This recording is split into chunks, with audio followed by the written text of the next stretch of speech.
Écoute, comme je disais, donc très heureux d'animer cette session, cette 60e session de Live Cybercafé. Donc, on est là tous les samedis. Tous les samedis, on se réunit pour parler de numérique. Donc, dans le cadre du Cybermois, on a bien voulu échanger avec Dr. Yassine. Merci encore d'avoir accepté l'invitation. Et pour cette 60e session, on parlera de sécurité, on parlera aussi d'intelligence artificielle. Donc, l'idée, c'est de voir comment est-ce qu'on peut concilier innovation et respect de la vie privée. Je pense que le débat de savoir est-ce que l'IA va remplacer l'humain, on en a déjà parlé. Je pense que longuement, vous avez déjà eu des podcasts qui en parlent. Mais aujourd'hui, l'idée, c'est vraiment de parler de sécurité des données personnelles et d'innovation. Donc, et tout ça autour de l'IA. En tout cas, merci encore à toi d'avoir accepté l'invitation. J'espère que vous m'entendez très bien. Donc, j'ai un nouveau micro, donc, ce qui fait que le son peut être trop fort ou trop faible. Donc, n'hésitez pas à me le dire. En tout cas, n'hésite pas à me le dire aussi, docteur Yassine, comme toi, tu as la parole. Donc, aujourd'hui, on parlera donc en trois axes. On verra l'impact de l'IA sur les données personnelles. On verra toute la partie cadre juridique et conformité.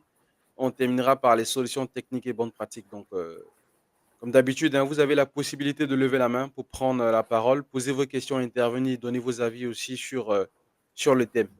Déjà, je commence généralement par la question donc, pour ceux qui ne te connaissent pas, hein, déjà, est-ce que tu peux nous présenter brièvement ton parcours de formation et de carrière? Ok, je dis bonjour à tout le monde. J'espère qu'on m'entend bien. Euh, je suis docteur rechercheur associé donc à la chaire API de Paris, donc avec pour sujet de prédilection le management de la protection des données à caractère personnel, donc en zone en fait liée à l'UMOA, notamment dans le contexte de la transformation numérique des organisations. J'ai certifié en stratégie de transformation numérique de l'école Polytechnique X donc de Paris, avec d'autres certifications professionnelles, entre autres ETIL, Prince 2, Scrum Master et j'en passe. Donc avant le doctorat, je suis passé naturellement par la case baccalauréat. Donc en faisant un baccalauréat série E au lycée technique d'Abidjan, un diplôme donc en télécommunication à l'école de la marine marchande, notamment donc à l'académie régionale des sciences et techniques de la mer, puis un diplôme d'ingénieur de conception en télécommunication à l'INPHB. Et donc aujourd'hui, j'ai un peu plus de 17 années d'expérience et j'ai exercé dans divers secteurs au cours de ma modeste carrière et j'ai eu l'avantage de développer au fil des ans une expertise confirmée en système d'information et cybersécurité avec une forte appétence donc, pour la protection des données à caractère personnel. J'ai travaillé dans plusieurs multinationales et groupes, entre autres chez Orange Côte d'Ivoire, chez Bolloré Transport et Logistique. J'ai rejoint ensuite le bureau d'information sur le crédit en tant que directeur des systèmes d'information de la région de l'UOMOA, où j'ai étroitement collaboré avec la Banque centrale, donc la BCAO, les banques, les établissements financiers, les systèmes financiers décentralisés qu'on appelle les SFD, de la place de l'UOMOA. Et aujourd'hui, je suis directeur des systèmes d'information groupe pour une holding multisectorielle dont il possède des filiales spécialisées dans le BTP, l'assurance, l'industrie et bien d'autres. Et je suis par ailleurs membre de plusieurs associations professionnelles, notamment membre officiel de l'Association des professionnels de la sécurité de l'information en Côte d'Ivoire, dont APSICI, et membre du cercle africain de la cybersécurité qu'on appelle le CAC. Et j'interviens aussi également en qualité de conférencier et panéliste sur des sujets divers et variés, donc liés à la gestion des données à caractère personnel, l'intelligence artificielle, la cybersécurité, la gouvernance d'Internet, notamment la transformation numérique qui permet de nos jours aux entreprises donc de réinventer leur cœur de métier dans un monde en constante mutation. Et je tiens à te remercier, Amadou, toi que j'ai eu l'occasion de rencontrer aussi lors de mon récent voyage en France. Merci pour l'honneur et merci aussi pour l'invitation.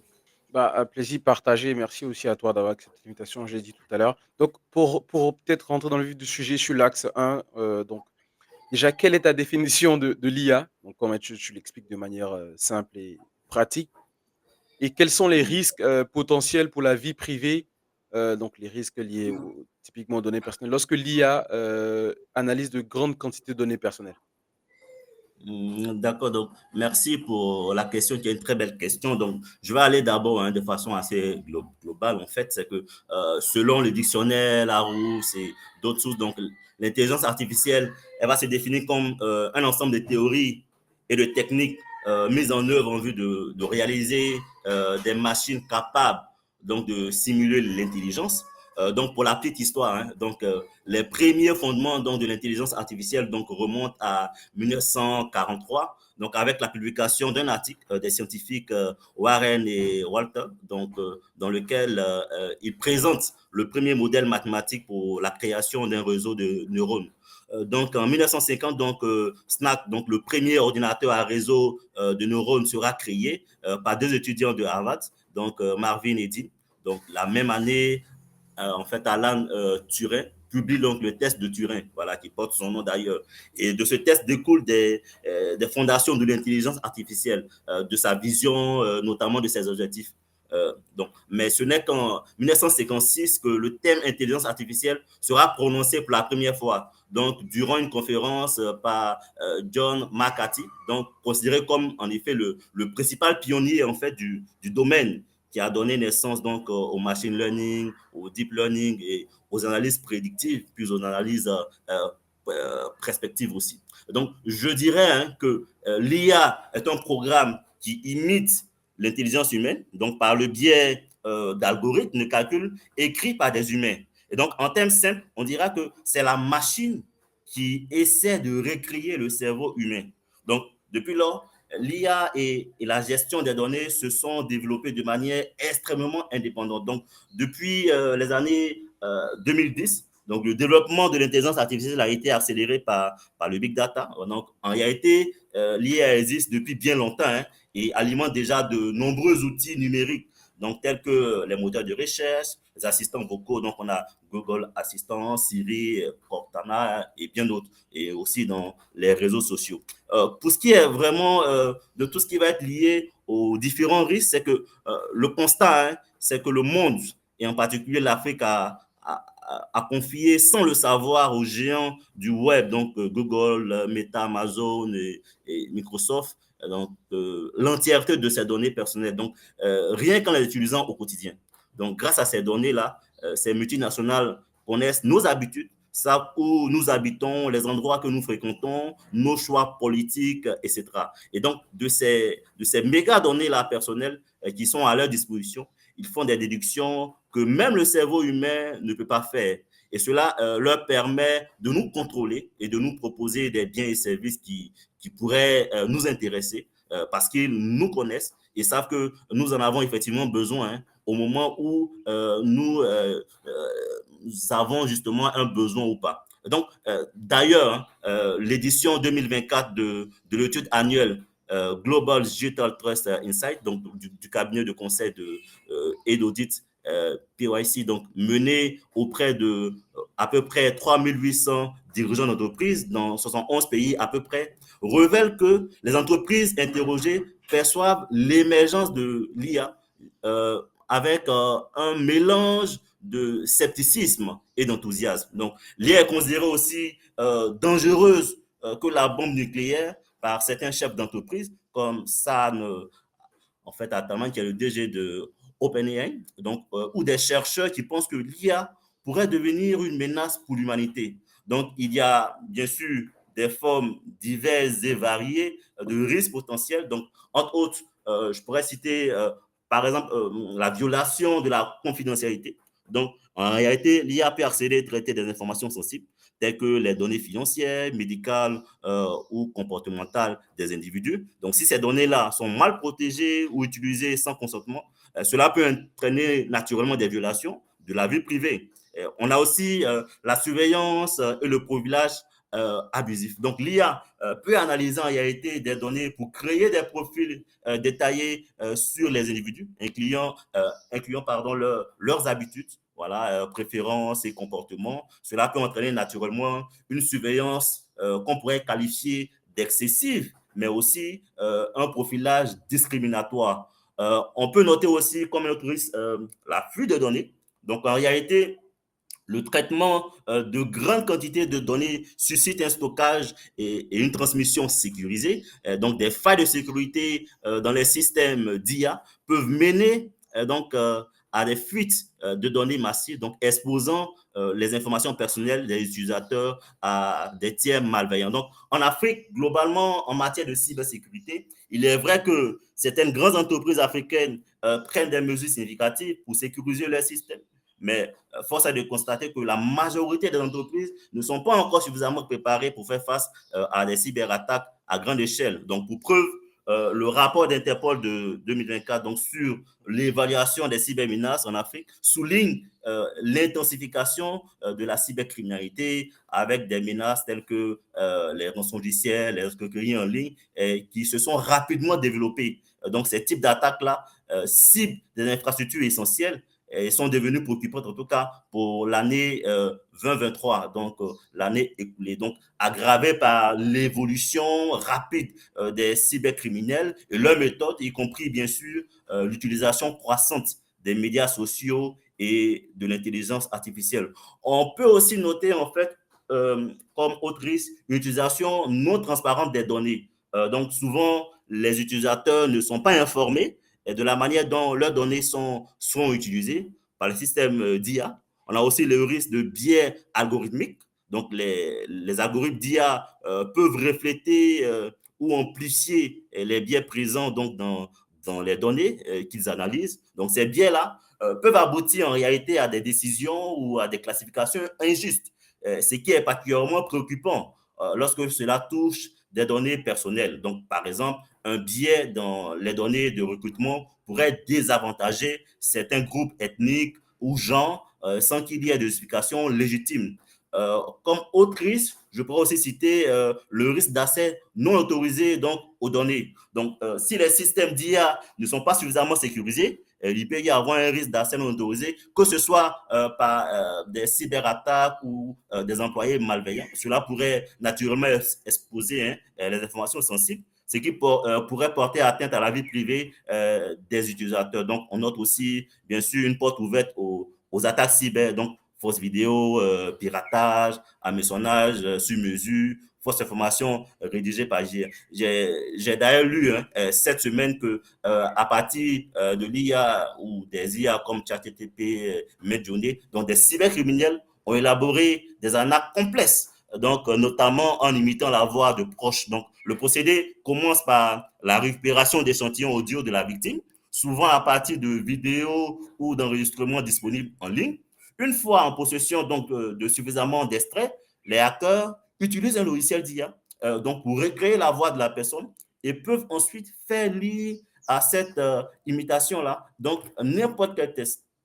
Donc, ils contactent alors des membres de l'entourage et ils vont prétester un changement de téléphone et demander de l'argent dans un contexte d'extrême urgence. Donc, ça, c'est vraiment sur la partie cyber. Il y a aussi le manque de consentement éclairé. Donc, en réalité, les données personnelles peuvent être collectées et traitées sans que les utilisateurs donnent un consentement éclairé et explicite.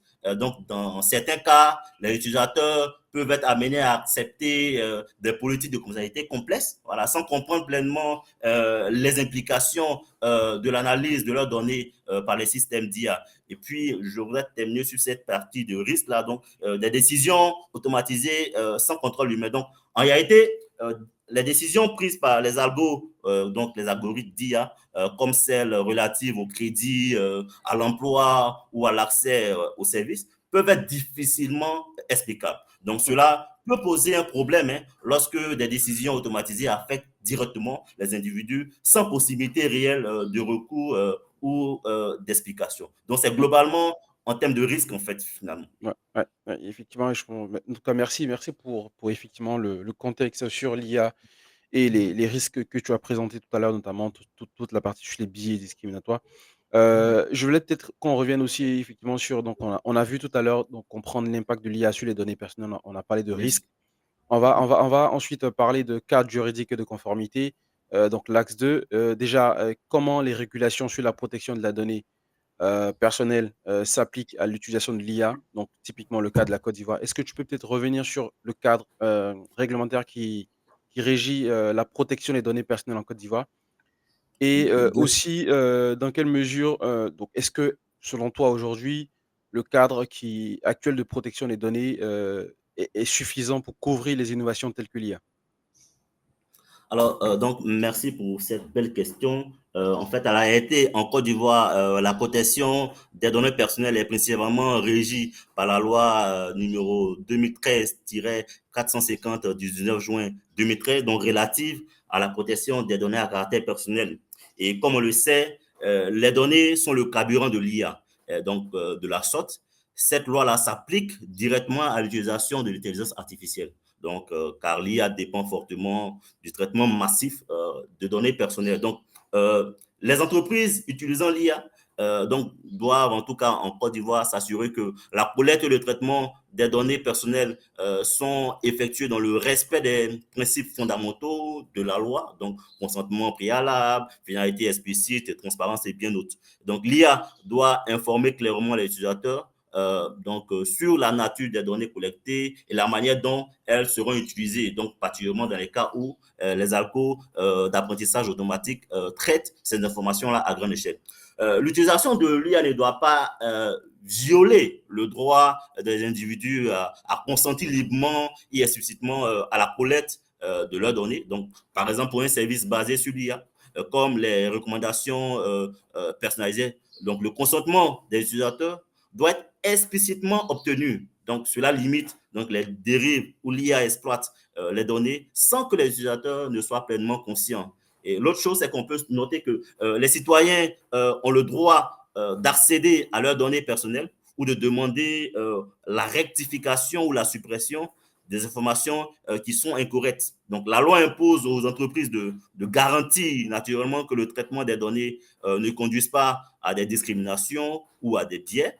La loi ivoirienne impose aussi que des mesures de sécurité strictes, donc pour protéger les données contre les accès non autorisés où les violations, justement, soient véritablement prises. Donc, en cas de non-conformité, l'autorité de protection peut infliger des sanctions telles que des amendes ou la suspension des activités. Donc, de l'autre côté, comme le stipule l'article 25 donc, de la loi numéro 2013-450 du 19 juin 2013, donc relative à la protection des données à caractère personnel, aucune décision de justice impliquant une appréciation sur le comportement d'une personne physique ne peut avoir pour fondement un traitement automatisé des données à caractère personnel, donc destinées à évaluer certains aspects de sa personnalité. Donc, aucune décision administrative aussi ou privée impliquant une appréciation sur un comportement humain ne peut avoir pour seul fondement donc un traitement automatisé des données à caractère personnel, donc donnant une définition du profil ou de la personnalité de l'intéressé. Donc, en termes de cadre, finalement, c'est que les cadres actuels donc, de protection des données, comme le RGPD donc, en Europe ou les lois équivalentes dans d'autres régions, d'accord, offrent une base en tout cas appréciable pour encadrer la collecte, le traitement et la protection des données personnelles. Cependant, le constat, c'est que ces cadres-là sont souvent perçus comme insuffisants, et bien sûr, ils le sont, pour couvrir toutes les implications des innovations en intelligence artificielle. Comme on peut le noter, c'est que les régulations actuelles sur la protection des données ont été principalement conçues avant que les technologies d'IA ne soient aussi omniprésentes qu'aujourd'hui. Donc, elles ne prennent pas en compte les spécificités des systèmes d'IA comme le machine learning, le deep learning et bien d'autres. Donc, ils traitent des volumes massifs de données et peuvent évoluer de manière assez autonome. L'autre chose, c'est que les cas de protection des données actuelles n'offrent pas encore de solutions spécifiques donc pour les biais inhérents donc, au système d'IA. L'autre chose aussi, c'est que les régulations actuelles insistent sur le droit des individus à comprendre comment leurs données sont utilisées. Or, dans le cas de l'IA particulièrement, donc les systèmes dits de boîte noire, il y a souvent justement ces systèmes-là qui vont prendre le pas. Donc, les entreprises peuvent se conformer aux régulations tout en restant incapables en réalité d'expliquer en détail les décisions prises par les algorithmes complexes. Mmh. Donc, l'IA, notamment dans les domaines comme les réseaux sociaux, le marketing ciblé ou la reconnaissance faciale, peut collecter donc, et traiter les données à une échelle sans précédent. Donc, les régulations actuelles n'imposent pas de limitation explicite sur la quantité de données pouvant être collectées ou sur les usages innovants de ces données-là. Donc, les cas actuels, on pourra le dire, se concentre souvent sur la protection a posteriori, donc après que les données aient été collectées et après un incident de sécurité, mais l'IA requiert en fait une approche plus proactive, donc en matière de régulation, donc incluant la nécessité d'évaluer les risques avant la mise en place du système d'IA. Donc, en Europe, comme on peut le constater, donc, c'est que le règlement sur l'intelligence artificielle a été publié au journal officiel de l'Union européenne donc en juillet, donc spécifiquement le 12 juillet dernier. Donc, le règlement fixe un certain nombre d'obligations contraignantes donc, pour différentes catégories de systèmes d'intelligence artificielle, donc permettant notamment de renforcer le contrôle, la transparence. Donc, l'IA Act donc, est rentré en vigueur donc, et justement, cette rentrée en vigueur se fait de façon progressive. Pour le cas de l'Afrique, c'est qu'à date, plus de 20% des pays ne disposent toujours pas de législation relative donc, à la protection des données personnelles. D'un autre côté, la Convention de Malabo, qui vise à instaurer un cadre juridique donc pour la protection des données et la cybersécurité en Afrique, n'a pas encore été ratifiée par la majorité des pays africains, bien qu'elle soit entrée en vigueur en 2023, donc après la ratification par 15 pays, donc par le 15e pays. Donc sur les 55 pays africains, moins de 30% ont ratifié cette convention-là. Donc cela montre en fait un manque d'engagement donc politique dans certaines régions du continent, rendant la protection des données encore plus incertaine donc pour de nombreuses entreprises. Et d'ailleurs, il est important de noter qu'en l'espace de 10 ans, depuis son adoption, le domaine de la technologie a considérablement évolué. Donc, des sujets tels que la blockchain, l'Internet des objets, la montée en puissance donc des GAFAM et bien sûr de l'intelligence artificielle ont tous connu une expansion assez significative. Il faut donc mettre à jour la convention de Malabo. Et comme on le dit, c'est que les Américains innovent, les Chinois ils développent, les Européens ils régulent et les Africains devraient davantage se structurer et se mettre dans une démarche de co-construction pour ne pas rester en marge. Donc, pour le cas de la Côte d'Ivoire, il n'y a pas encore de stratégie nationale d'IA. Et la Côte d'Ivoire occupe, comme on le sait, et pour rappel, la 138e place mondiale et la 20e place au niveau africain. Et justement, selon justement le dernier rapport, en tout cas sur l'intelligence artificielle, qu'on a pu noter de Oxford Insight, donc de 2023. Et la Côte d'Ivoire, comme je l'ai dit, aujourd'hui est rentrée dans une démarche assez spécifique. C'est que le lundi 30 septembre 2024, donc dernier, donc sur l'invitation du ministère de la Transition numérique et de la législation, donc, j'ai eu l'honneur aussi de participer et de prendre part à la cérémonie officielle donc, de lancement des travaux de la stratégie nationale de l'intelligence artificielle et de la stratégie nationale de gestion des données. Donc, cela augure de belles perspectives, car il y a de la graine et les experts du domaine seront appelés à contribution. Donc, c'est vraiment important de le dire. En Afrique, en tout cas, le top 5, comme on le connaît, des pays prêts à adopter l'IA, on a l'île Maurice, l'Égypte, l'Afrique du Sud, la Tunisie et le Rwanda. Donc, il faut vraiment avoir de la graine et puis il faut pouvoir aller véritablement de l'avant. Ok, pas de problème. Merci, merci pour ces éléments d'information aussi, effectivement, sur le contexte. Et effectivement, on a l'IA Act, effectivement, en Europe qui définit des niveaux de risque, donc du risque interdit, sinon inacceptable, au risque minimal, effectivement, qui vient réguler toutes ces formes de traitement de données personnelles ou pas, forcément données personnelles aussi. Moi, j'ai une question. Effectivement, on sait que tout le cadre réglementaire autour de la protection des données personnelles, l'un des droits des utilisateurs, c'est la demande ou c'est le droit à la suppression de données. Donc, comment est-ce qu'on gère les demandes de suppression de données dans un environnement contrôlé par l'IA? Ben alors, pour gérer donc les demandes de suppression de données donc dans un environnement qui est contrôlé par l'IA, donc cela va exiger une approche qui se veut rigoureuse, mais pas que.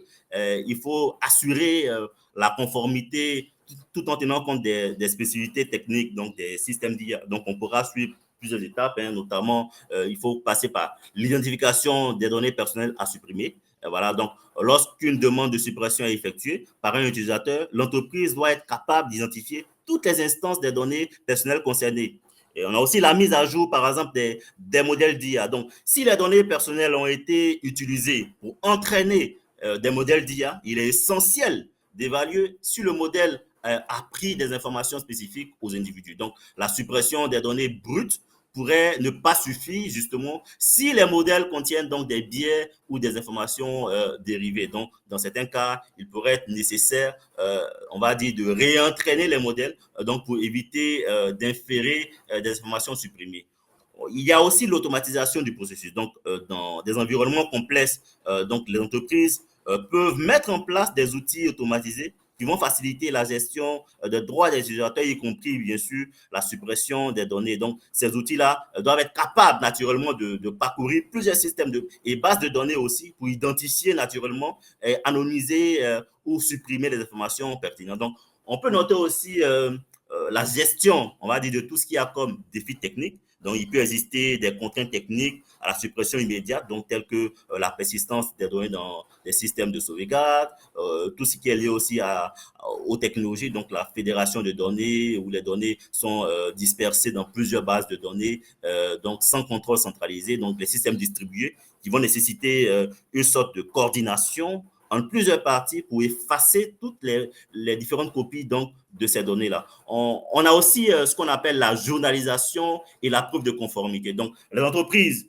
doivent maintenir des journaux d'activité qui documentent véritablement les demandes de suppression et les actions entreprises. Donc, cela garantit naturellement la conformité et cela offre aussi une preuve en cas de contrôle ou d'audit par les autorités de protection des données. On peut noter aussi, naturellement, la gestion des données résiduelles. Donc, dans certaines situations, il peut être impossible de supprimer complètement les données à cause de la conception de certains systèmes d'IA. Donc, dans ce cas-là, il est recommandé de faire ce qu'on appelle de la pseudonymisation ou de l'anonymisation des données afin qu'elles ne soient plus associables, on va dire, à des individus spécifiques. Donc, pour rappel, donc, tout ce qu'on appelle pseudonymisation, c'est vraiment de réduire le lien direct entre une personne et ses données, mais ce lien-là peut être restauré avec des informations supplémentaires. Et quand on parle de l'anonymisation, c'est vraiment supprimer complètement tout lien, de sorte qu'il devienne pratiquement impossible donc de réidentifier la personne. Donc, on note justement, à titre d'exemple, Google a mis en place des mécanismes pour gérer le droit à l'oubli, où les utilisateurs peuvent demander la suppression de résultats de recherche contenant leurs informations personnelles. Donc, cela se traduit naturellement par un processus qui analyse les demandes, qui va identifier aussi les données et, si validé, va supprimer les résultats de recherche tout en tenant compte des exigences techniques et légales. D'accord, d'accord. Bah, écoutez, donc je rappelle, hein, pour ceux qui nous prennent pour la première fois, on est, Cybercafé, la communauté de professionnels et passionnés du numérique, donc qui se réunit tous les samedis. Donc ça fait la 60e session aujourd'hui. Vous avez la possibilité de lever la main dès à présent pour poser vos questions. Donc on se donne 30 minutes de session. On est très heureux d'avoir reçu typiquement Bailly qui est avec nous. Donc samedi prochain, typiquement, on recevra Émile Aoussi, donc samedi 12 octobre, qui parlera de cybersécurité avec nous dans le cadre du mois de la cybersécurité. On a Yé aussi présent qui sera avec nous le samedi 9 novembre pour parler de data parce que ça sera le mois dédié à toute la partie data analyst. Voilà, donc on a des mois dédiés comme ça, donc on est très heureux d'avoir reçu Dr Hyacinthe. Je vais laisser la parole à ceux qui souhaitent intervenir ou poser des questions. Vous avez la possibilité de lever la main dès à présent.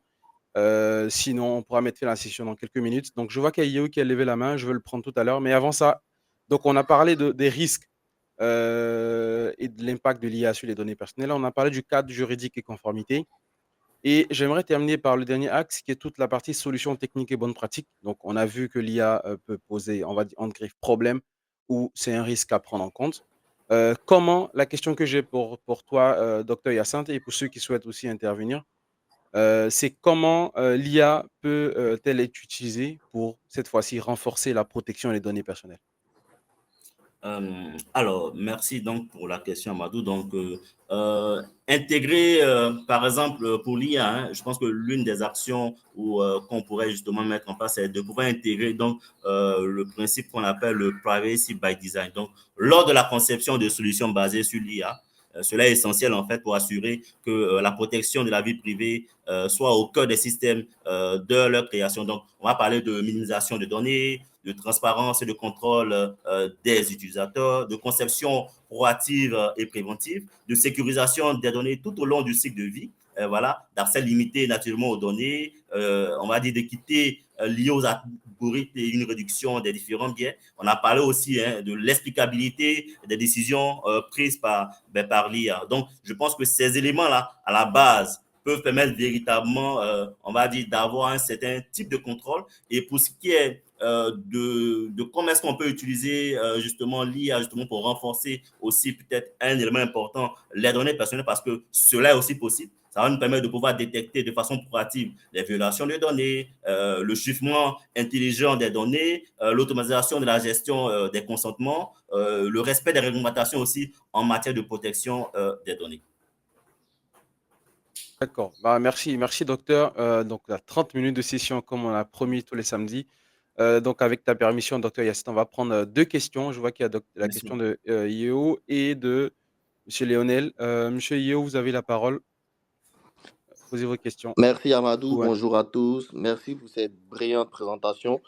Par contre, moi, Merci. j'avais peut-être des choses à ajouter ou peut-être des compléments à ce que vous aviez annoncé. C'est qu'aujourd'hui, quand on Merci. parle de l'IA, il faudrait vraiment faire la différence parce que l'IA existe depuis les années 56 avec la première machine de Turing et tout ça. Et je pense que le risque, il est beaucoup plus accru aujourd'hui avec l'arrivée de l'IA générative, qui en ce sens est un peu nouveau parce que c'est une nouvelle technologie, c'est quelque chose qui arrive, et notamment tous les risques que ça comporte. Mais en même temps, pour moi, ce serait bien de catégoriser les risques qui sont liés à l'IA, tel qu'on connaît l'IA simple, et aujourd'hui à l'IA générative, où là, aujourd'hui, on fait face vraiment à quelque chose d'un peu plus complexe, et avec Bien sûr. tous les types d'arnaques qu'on voit aujourd'hui, donc social engineering, avec l'arnaque au conseiller bancaire et tout ça, il y a plein de risques inhérents. Donc pour moi, ce serait peut-être bien de pouvoir structurer, de nous dire un peu les risques qui sont peut-être beaucoup plus spécifiques à l'IA générative et les risques qui sont liés à l'IA qu'on connaît dans le temps. Mais en même temps aussi, pour moi, le but, c'est pas peut-être de dénigrer l'IA parce que, qu'on le veuille ou pas, c'est que l'IA va vraiment nous aider dans plein de tâches pour le futur. Donc, il faudrait qu'on arrive à composer avec l'IA et qu'on arrive à mieux structurer, notamment dans le cas de la Côte d'Ivoire, l'usage de ces technologies-là. Donc, c'était ce que je voulais dire. D'accord. Merci pour ces compléments d'information. On va prendre peut-être Lionel. Lionel, est-ce que vous avez la parole pour activer votre micro pour intervenir? Ensuite, on va prendre Bailly Diono. Oui, bonjour à tous. Alors, moi, c'est Lionel Kili, consultant senior dans le domaine de l'aéronautique et de la défense. Bonjour Lionel. Alors, c'est vrai qu'on parle effectivement d'IA sur les questions de données personnelles, mais ça peut concerner également des questions de sécurité nationale. Donc, on a effectivement des vaches communicants entre les deux sujets, parce que qui dit données personnelles dit données personnelles de, Je ne sais pas pour vous, mais pour moi, j'ai de du mal à entendre personnel. Lionel. On m'entend ou pas? C'est un peu bas. Oui, C'est un peu bas? peut-être, ouais, on vous entend même plutôt faiblement, oui, mais allez-y. Ah oui, faiblement. Allez. Alors, Ouais. bon. Et là, c'est beaucoup mieux. Là, c'est nettement C'est mieux, top. là, on vous entend très Ok, bien. voilà. Donc, je disais que voilà, on parle beaucoup de données personnelles, mais effectivement, dans les données personnelles, il y a les données personnelles des personnels ou des personnalités qui gèrent, en gros, la sécurité nationale de plusieurs pays. Donc, c'est quelque chose qui est un peu, qui est un peu complexe.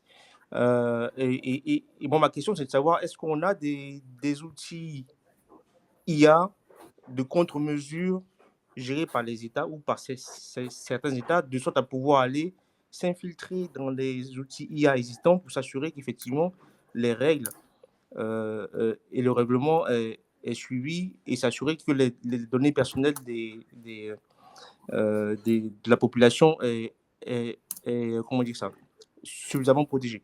Donc ça, c'est ma première question. Deuxième question,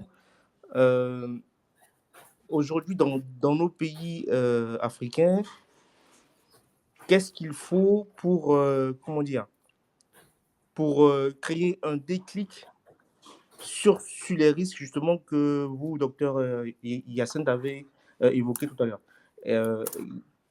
Qu'est-ce qu'il faut aujourd'hui pour que les pays africains comprennent que dans ce monde globalisé, ultra numérisé et numérique, avec de l'IA partout, plusieurs technologies qui viennent s'interconnecter, qu'est-ce qu'il faut aujourd'hui pour qu'il y ait un déclic, pour une vraie prise de conscience des dangers, des risques qu'il y a, que l'IA nous amène. Donc, deux questions. Donc, question sur l'outil des États pour pouvoir s'infiltrer dans les systèmes IA et s'assurer du contrôle. Et deuxième question, le fameux déclic qu'il faut pour que nos pays africains se mettent vraiment au diapason. Merci. Ok. Donc, merci Lionel, hein. Lionel, avec qui on a fait quelques classes des fois. Voilà, donc merci Lionel de t'être connecté. Donc, effectivement, hein, c'est une très belle question. Est-ce que tu souhaites répondre à la question directement, donc assez brièvement, ou Oui. prendre les autres questions où tu réponds ensuite après tu prends d'autres questions, Qu'est-ce que tu me conseilles? Amadou, non, dis-moi. comme là, ces deux questions, effectivement, je te conseille de répondre à ces deux questions, effectivement, brièvement. Ensuite, on prendra les D'accord. questions des autres. Vas-y. Voilà. Donc, effectivement, c'est une question qui est pertinente. Donc, si je dois donner une réponse, c'est oui. Effectivement, il existe donc des IA conçues donc, pour vérifier la conformité et les règles. Donc, ces IA-là peuvent être utilisées donc, dans de nombreux domaines juridiques, financiers, sécurité et de l'industrie. Donc, ces IA-là sont généralement entraînées sur de vastes bases de données et règles d'exception. Donc, elles vont utiliser ensuite des algos d'apprentissage automatique donc pour identifier les partenaires. Comme on le sait, hein, on a notre sécurité basique, mais aussi au sein des organisations, il y a des comités spécifiques et particuliers qui vont traiter ces questions-là liées à la sécurité globale et nationale. Donc, effectivement, il existe bien sûr à l'échelle donc des pays, à l'échelle donc des nations, justement, des systèmes d'IA, justement, pour pouvoir justement contrôler et voir si les règles qui sont établies, qui sont mises en œuvre, justement, sont véritablement respectées. C'est des sujets, des projets, justement, qui sont actuellement en discussion, mais bien sûr, qui sont en train d'être aussi affinés parce que c'est quelque chose de régulier qui se fait, voilà, sur cela. Et pour la deuxième question, donc créer le déclic, bon, on l'a plus ou moins dit, mais je pense que l'Afrique a un certain positionnement, surtout quand on regarde le dernier rapport, c'est que l'Afrique est un peu à la traîne encore. Donc, j'ai donné tout à l'heure le top 5, mais véritablement, pour que on puisse véritablement changer les choses, l'Afrique doit pouvoir reconsidérer sa position et passer à l'action. Donc, ça va passer par une sorte de sensibilisation au plus haut niveau, donc via les gouvernants eux-mêmes, justement. Cela va rentrer progressivement par la mise en place de stratégies nationales. Je l'ai dit, la Côte d'Ivoire, justement, qui a fait le lancement donc, de la stratégie nationale donc, sur l'intelligence artificielle et la gestion des données. Mais cela va passer par ces étapes-là. Donc, de plus en plus, en tout cas en Afrique, c'est vrai que ça ne vient pas au rythme souhaité, mais de plus en plus, les choses sont en train, on va dire, de se faire. Mais ça va passer vraiment, comme je l'ai dit, par la sensibilisation, par, on va dire, par la présentation de ces visiteurs-là, de use case, de cas concrets. Aussi, je pense que c'est ce que nous, on essaie de faire, hein, justement. On essaie de tenir de façon hebdomadaire des communications, voilà, sur LinkedIn, justement, pour sensibiliser sur ces sujets-là. Donc, pour moi, l'un des éléments importants, c'est vraiment la sensibilisation et évidemment l'utilisation de use case pour nos différents dirigeants. Et bien sûr aussi par rapport à la population elle-même, qui doit connaître ses droits, qui doit connaître aussi les différents risques. Merci, merci Voici un beaucoup, peu pour Yasmine. moi. J'espère que ça répond à la question de M. Lenel. Oui, oui, c'est bon. Merci. Ok, super. Est-ce que Bailly veut bien prendre la parole? Ensuite, Oui, on terminera avec M. Fermi Akwasi. bonjour, est-ce que vous m'entendez bien? Oui, on vous entend très bien. Merci beaucoup. Déjà, je salue le docteur Yassin Kofi. Merci, Baïk. Je remarque que c'est un année de ma série au lycée technique d'Abidjan, sérieux. Ah, super. Ça fait plaisir. Vas-y, partage. La question pour moi, elle porte sur, en fait, d'un point de vue professionnel, donc dans son cadre de travail, qu'est-ce que généralement les organisations redoutent comme type d'événement liés à leur système IA? Et si je veux donner un critère peut-être pour abaisser un peu la granularité de la réponse, ce serait de savoir est-ce que c'est quelque chose qui est plus orienté côté IA éthique, rupture des aspects éthiques, des différents biais, ou est-ce que c'est plus du côté ce qu'on appelle adversarial machine learning, donc les attaques même contre la sécurité, donc plus safety ou security.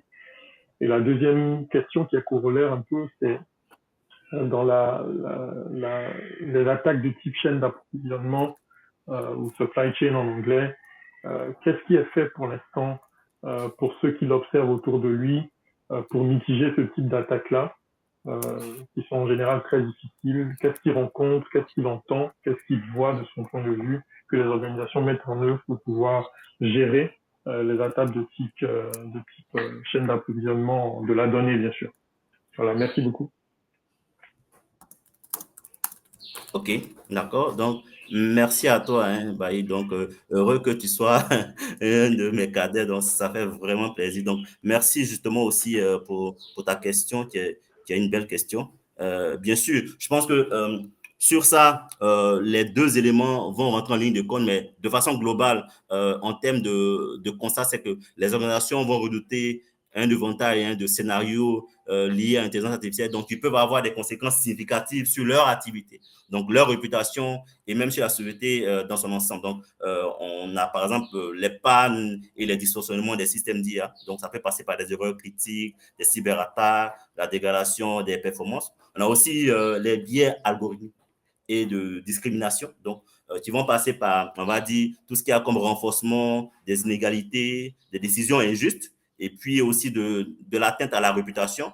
Donc, on peut noter aussi qu'on a une sorte de perte de contrôle sur les systèmes d'IA, qui peut aussi être un élément qui est craint par les organisations. Donc, ça va faire qu'il va y avoir une sorte de course aux armements de l'IA, une sorte d'automatisation des systèmes. Et puis, on a bien sûr des conséquences sociales et économiques. Donc, ils vont passer, bien sûr, par des destructions d'emplois, des concentrations de pouvoir et puis, naturellement, véritablement des défis éthiques, en fait. Donc, vraiment, sur cette première question-là, c'est vraiment cette contribution que je souhaitais faire. Maintenant, sur la seconde, c'est que les mesures prises par les organisations face aux attaques donc, de la chaîne d'approvisionnement de données, on dira que il y a justement plusieurs types de mesures. Hein. Donc, pour se protéger, les organisations donc, vont mettre en œuvre une série de mesures préventives, mais aussi actives. Donc, en termes de mesures préventives, on va avoir une sorte d'évaluation approfondie des fournisseurs, donc des due deals, on va dire des contrats de niveau de service, des SLA qui vont être mis en œuvre. On va parler aussi de sécurisation de la chaîne d'approvisionnement logiciel. Ça va passer par, on va dire, la gestion des vulnérabilités, l'utilisation de sources fiables.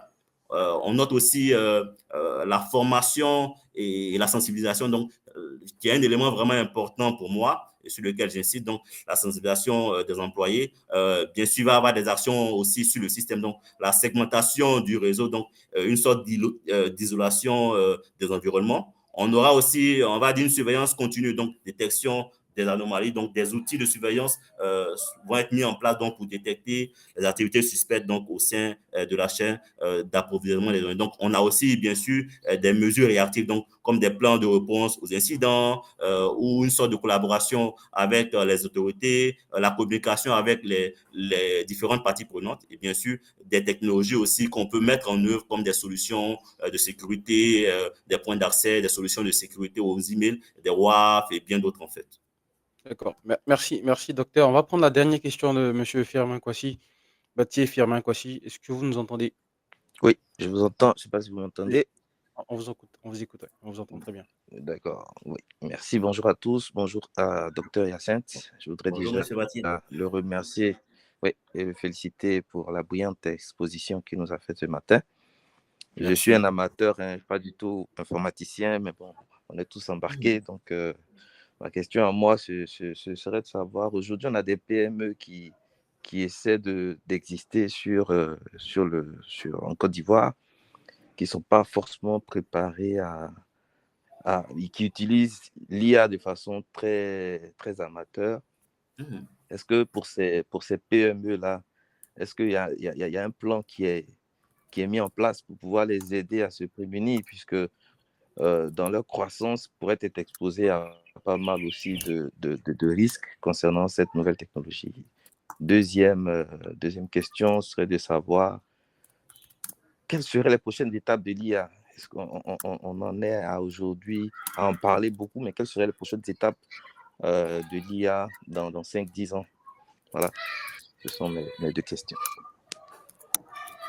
Ok, merci à vous, hein, Monsieur Batier. Donc, merci pour votre apport. Merci pour votre soutien aussi, naturellement. Et donc, justement, sur la première question, donc en termes de disposition, hein, donc pour accompagner les PME donc, face à l'IA, donc notamment en Côte d'Ivoire, je pense que l'une des actions, les premières actions donc, qui ont démarré, donc c'est vraiment, on va dire, le plan on va dire, locale. On parle de stratégie de l'IA et puis de la gestion des données. Donc, c'est vraiment un événement important et dans lequel on vise à faire de la co-construction, donc où tous les acteurs vont être appelés. Donc, ça va passer par des experts, ça va passer par des PME, et justement pour que, déjà à la base, comme on a parlé de privacy by design, mais aussi privacy by default, donc pour que justement il y ait une sorte de co-construction. Donc, ça va passer par de la sensibilisation, donc des ateliers et des séminaires, donc comme on l'a bien noté aussi lors de ce lancement-là, donc des programmes de formation, des partenariats avec des universités. Il va y avoir aussi justement une sorte d'accompagnement en termes de financement donc, qui pourra être fait. Et puis, bien sûr, de l'accompagnement technique, donc des plateformes d'expérimentation, des réseaux d'experts. Et justement, ils vont être vraiment accompagnés au fur et à mesure, comme cela se fait aujourd'hui, hein, donc dans d'autres espaces, donc dans d'autres pays. Voilà. Donc, ça va être vraiment de l'accompagnement au day by day, voilà, de sorte à pouvoir, on va dire, les conduire en tout cas vers un écosystème beaucoup plus simple, bien sûr, pour qu'on puisse avancer step by step avec ces PME. Sur la seconde question, peut-être pour terminer avec ça, c'est quoi les prochaines étapes donc, de l'IA, on va dire dans 5 ou dans 10 ans? Donc, c'est clair que l'IA deviendra encore plus puissante. Et il va avoir, on va dire, une qualité accrue de l'IA, des applications diversifiées. On aura l'IA incarnée et robotique. On aura aussi, c'est clair, une sorte de difficulté à détecter le vrai du faux. Donc, ça va être vraiment ça, je le disais aussi. Donc, il va y avoir une sorte de croissance, on va dire, de tout ce qu'il y a comme attaque. Voilà, donc, véritablement, l'IA est en passe de transformer profondément notre société et notre façon de vivre. Donc, il est essentiel de suivre de près ces évolutions-là et de réfléchir aux enjeux éthiques et sociétaux donc, liés à cette technologie-là. Voilà. Ouais, bah, merci à toi, docteur Hassane. Donc, en tout cas, merci encore à Bailly, à Lionel et à Yeo et M. Kwasi pour vos questions, vos interventions. C'était très clair. En tout cas, merci encore à toi. Donc, je rappelle, hein, dans le cadre du Cybermois, donc tous les samedis, je vois qu'il y a une dernière main levée. Vraiment, on se promène 30 minutes tous les samedis. Vraiment, si c'est très rapide, on est preneur que la question, que ce soit une question et que ce soit vraiment très rapide, à moins que ce soit une intervention de Richard Quadio. On vous écoute, hein, vraiment avec la permission de Dr Yassine. Oui, bonjour. Bien sûr, naturellement. Très, très, très content de retrouver Dr Yassine. Merci, Monsieur Quadio. C'était un plaisir. Alors, pour faire rapidement, aujourd'hui, on constate qu'en Afrique, il y a 3 grandes zones en termes de population. La zone, on va dire, villageoise, la zone semi-urbaine et la zone urbaine. Donc, en quoi est-ce que l'IA peut permettre de réduire justement ces disparités-là? Parce que ce que je constate, c'est que quand on parle de IA, c'est uniquement pour cette zone urbaine-là qu'il y a un niveau d'intellectualisme pour intégrer cette zone semi-urbaine villageoise pour que on puisse avancer dans un mouvement d'ensemble. Donc, comment est-ce que l'IA peut permettre de justement réduire cette disparité-là au niveau des populations? D'accord, donc c'est le prolongement, on va dire, de ce problème, effectivement, de fracture numérique qu'il y a, notamment avec Internet et tout. Mais ouais, on va laisser Dr Yassine répondre vraiment très rapidement.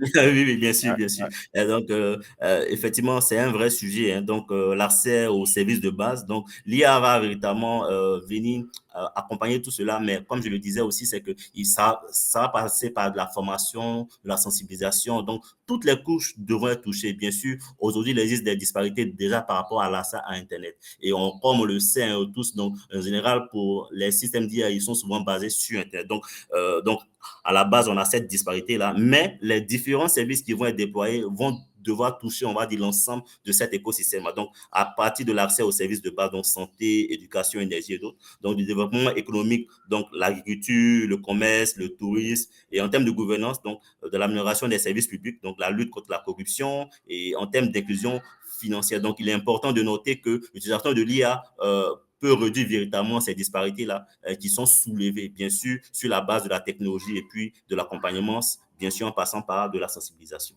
Voilà. Merci. D'accord, Merci à vous. merci à toutes, hein, merci à toutes et à tous. Donc, comme je disais tout à l'heure, dans le cas du Cybermois, donc on n'a que des thèmes sur la cybersécurité ce mois d'octobre. La semaine prochaine, on est très heureux et merci encore à monsieur Émile Aoussi d'avoir accepté l'invitation pour la session du 12 octobre. On recevra le 19 octobre Mamadou, qui parlera de conformité de PCI DSS.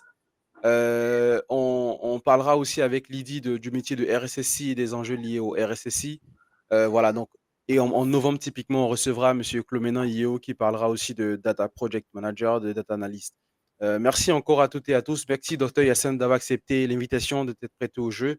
La session enregistrée, la session de Bailly, typiquement, est enregistrée et disponible sur notre média YouTube qui parle des panoramas des cybermenaces liées à l'IA. Donc, allez écouter, allez réécouter et rendez-vous samedi prochain avec Emilia aussi. Merci encore à toutes et à tous. Bon week-end et rendez-vous samedi prochain. Merci beaucoup. Merci. Merci, Bon au week-end, revoir. excellent week-end.